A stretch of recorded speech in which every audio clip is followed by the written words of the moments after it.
They're threatening public safety by threatening to shut down precincts, and what they're leading towards here, with a lot of questions about the contract, obviously, is they're going to sit there eventually and say, labor, you should give so we can maintain these precincts. And all these contracts were approved unanimously by the very same legislature that is now going to try to sit there and say that labor should pay for everything. How will this affect, Nassau County?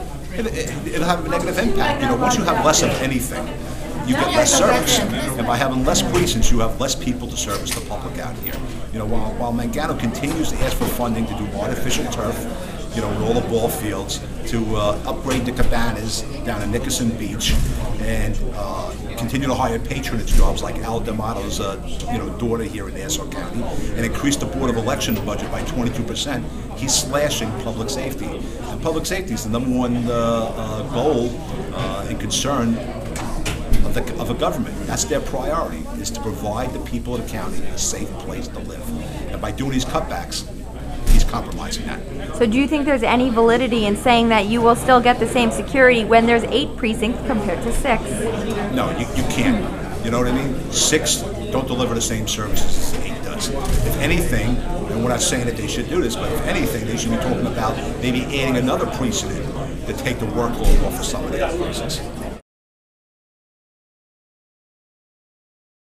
There's been rumblings about the department trying to adjust the manpower levels to meet the budget of the county executive for 2012. So we've heard about possibly reducing precincts, and certainly we're concerned.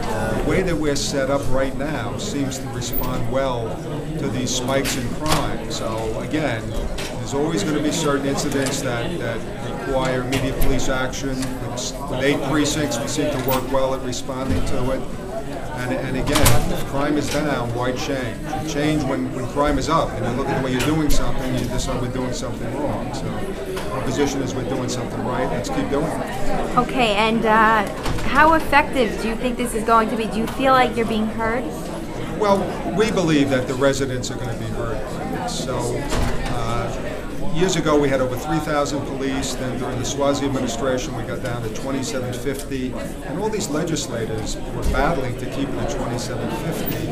Now we're talking about going down to 2,333. So obviously, it's going to have an effect on the residents. Even though you might have the same amount of sector cars out on the road, each precinct responds to the individual needs of its community. All the communities are different, their types of crime are different, so you might have, on some of the communities that border on the city, you might have an influx of people coming in committing crimes. In the center of the county, you might have a lot of young people that are committing crimes, so by having 8 precincts, each community gets individual attention.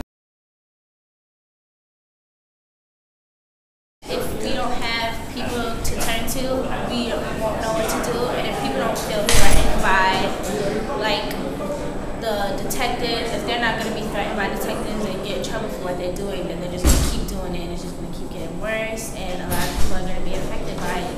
Schools aren't really doing too much about bullying, so if they don't have detectives, then nobody's going to enforce the rules. To choose between a murder investigation or capturing someone who is raping women and an issue with bullying, I mean, it's a no-brainer. It's not to discredit what the bullying victim has gone through or would be going through, but you have a murderer out there, you don't want to murdering anybody else, so you want to bring them to justice. I just know that those things take precedence. We have a group of police that are dedicated to that. Then you have kids who feel safe, and kids who are protected, and kids who, at this point in their life, should be worrying about other things.